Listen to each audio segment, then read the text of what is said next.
Meme cough ஹா யா ஐன் சாத் தாசீன் தாஹா யாசீன் சாத் noon என்று அல்லாஹு தஆலா குர்ஆனை ஒரு நூதனமாக 29 சூறாக்களின் ஆரம்பங்களில் அல்லாஹ் இந்த அலிஃப் லாம் மீமை போன்று அல்லாஹ் உலகத்துக்கு சொல்கிறான், நான் இறக்கிய வேதம், இதற்கு கருத்து அல்லாஹு ஆலம் பிமுராதிஹி தாலிக். இன்றே 14 இந்த நூற்றாண்டுகளிலும் குர்ஆனுக்கு தஃப்சீர் எழுதப்பட்டிருக்கிறது. குர்ஆனுடைய தஃப்சீரை சஹாபாக்கள், தாபிஈன்கள், தபா தாபிஈன்கள், இமாம்கள், ஐம்மாக்கள், ஃபுகஹாக்கள், முஹத்திஸீன்கள் இன்று வரைக்கும் இந்த தஃப்சீரை எழுதிக் கொண்டுதான் இருக்கிறார்கள். ஆனால் யாருக்கும் அலிஃப் லாம் மீமுக்கு கருத்து சொல்ல முடியாது.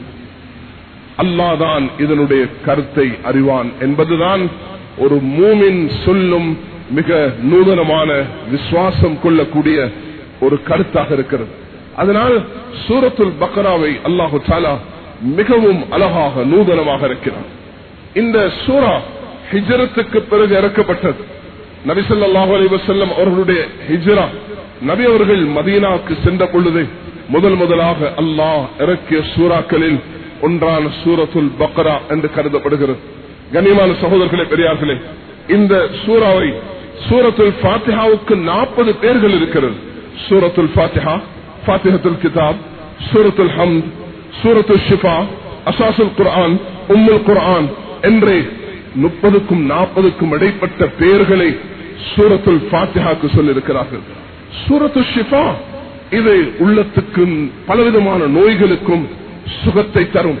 யாராலும் ஓத முடியுமானதான். 7 முறை ஓதுங்கள், தண்ணீரில் ஓதி அதை குடிங்கள், அது உங்களுக்கு மேல் ஓதிக்கொள்ளுங்கள். உங்களுக்கு வரக்கூடிய ஆபத்துகளில் இருந்து சூரத்துல் ஃபாத்திஹாவை கொண்டு பாதுகாப்பு தேடுங்கள். சுப்ஹானல்லாஹ். பாம்பு கொத்தப்பட்டு மரணித்து விட்டார் என்று எண்ணக்கூடிய மனிதருக்கு சஹாபாக்கள் சூரத்துல் ஃபாத்திஹாவை ஓதி அவருக்கு சுகம் பெற செய்த வரலாறை சஹீல் புகாரி இடம்பெற செய்திருக்கிறார். அல்லாஹு தஆலா இந்த சூறாவில் மிக சிறப்புகளை சூரத்துல் ஃபாத்திஹாவில் வைத்திருக்கிறது போன்றே சூரத்துல் பக்ராவுக்கு சூரா அல்லதி துذكر فيها البقرة, இது சூரத்துல் பக்ரா, இது சூரத்துல் குர்சி, இது சனாமுல் குர்ஆன், இது ஸஹ்ரா என்று இதற்கு 4 பெயர்களை உலமாக்கள் முஃபஸ்ஸிரீன்கள் இதற்கு சொல்லியிருக்கிறார்கள். கண்ணியமானவர்களே, அல்லாஹ் இதில் மூமின்களை பற்றி சொல்லியிருக்கிறான், இதில் அல்லாஹ் காஃபிர்களை பற்றி சொல்லியிருக்கிறான், இதில் அல்லாஹ் முனாஃபிகீன்களை பற்றி சொல்லியிருக்கிறான், இதில் அல்லாஹ் ஆதம் அலைஹிஸ்ஸலாம் அவர்களுடைய அந்த படைப்பை பற்றி சொல்லியிருக்கிறான், அல்லாஹ் அவர்களுக்கு கற்பித்ததை பற்றி சொல்லியிருக்கிறான், சொர்க்கத்தை பற்றி அல்லாஹு தஆலா இதில் வர்ணித்திருக்கிறான். அல்லாஹ் இதில் நபியுடைய நபித்துவத்தை அல்லாஹ் உறுதிப்படுத்துகிறான். இந்த குர்ஆனின் மீது உங்களுக்கு சந்தேகம் இருக்கும் என்றால் இதை போன்ற ஒன்றை கொண்டு வாருங்கள் என்று அல்லாஹு தஆலா சபதம் விடுகிறான். அல்லாஹு தஆலா இந்த சூறாவில் ஏராளமான விடயங்களை பயான் செய்கிறான். சூனியம், அந்த சூனியத்தை கணவன் மனைவிக்கு மத்தியில் பிரிவினை ஏற்படுத்துவதற்கு எப்படி சுலைமான் அலைஹிஸ்ஸலாமுடைய காலத்தில் இந்த சூனியத்தின் மூலமாக எப்படி சூழ்ச்சிகள் செய்தார்கள் என்பதை அல்லாஹு தஆலா பயான் செய்கிறார். ஷைத்தான் எப்படிப்பட்ட தீங்குள்ளவன், அந்த தீங்கின் காரணத்தினால் ஆதம் அலைஹிஸ்ஸலாத்தை சொர்க்கத்திலிருந்து அல்லாஹ் எங்கே எந்த மரத்தை நெருங்க வேண்டாம் என்று சொன்னானோ அந்த மரத்திலிருந்து அப்புறப்படுத்துவதற்கு காரணமாக அமைந்ததை ஷைத்தானுடைய அந்த ஊசலாட்டத்தையும் அல்லாஹு தஆலா பயான் செய்கிறான். பனு இஸ்ராயீல் ஹஜ்ரத் மூஸா அலைஹிஸ்ஸலாம் அவர்களுடைய காலத்தில் அவர்களை பின்பற்றும் மக்கள் அவர்கள் எப்படி அல்லாஹ்வுடைய நிஅமத்துகளை புறக்கணித்தார்கள், அல்லாஹ்வுக்கு மாறு செய்து நடந்தார்கள் என்பதை அல்லாஹு தஆலா இதில் பயான் செய்கிறான்.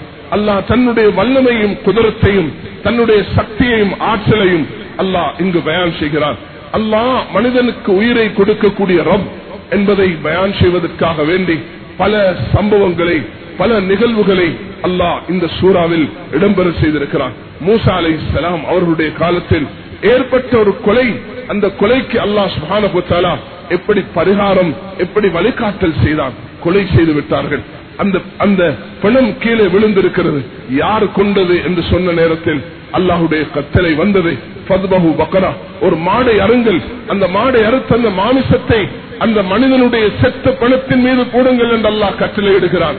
அந்த செத்த பிணத்தின் மீது போடப்பட்டது, அந்த செத்த பிணம் எலும்பி அல்லாஹ் அதுக்கு உயிரை கொடுத்த வரலாறையும் இந்த சூரத்துல் பக்ராவில் இடம்பெற செய்திருக்கிறான்.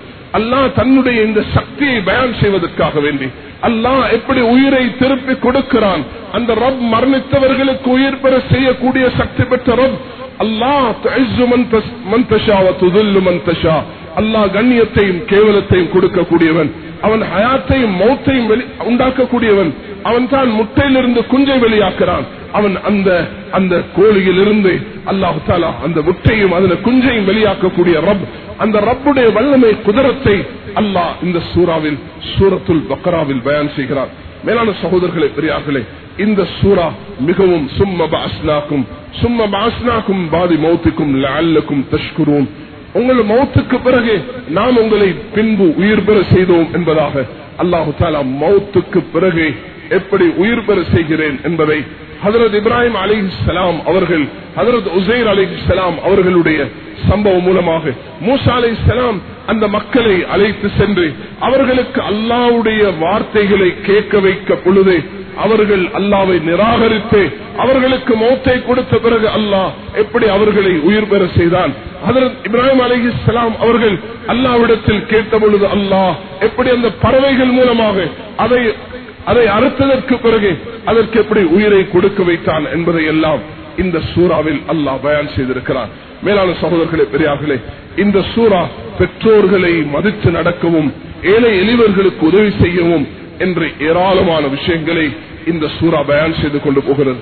கண்ணியமானவர்களே, குர்ஆனை ஓதும் பொழுது நாம் எந்த நியத்துடன் ஓத வேண்டும்?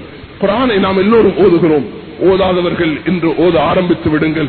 அல் மாஹிரு பில் குர்ஆன் மஅ ஸஃபரத்தில் கிராமில் பரரா அல்லது யக்ரஉல் குர்ஆன் வ யததஅ ஃபீஹி வ ஹுவ அலைஹி ஷாக்குன் லஹு அஜ்ரான். யாரெல்லாம் திறமையாக அழகாக குர்ஆனை ஓதுகிறார்களோ அவர்கள் மலக்குமார்களுடன் இருப்பார்கள். ஹஜ்ரத் உஸைத் இப்னு ஹுதைர் ரலியல்லாஹு அன்ஹு அவர்கள் குர்ஆனை ஓதுகிறார்கள். மலக்குமார்கள் ஆகாயத்தில் வந்து சூழ்ந்து கொண்டார்கள்.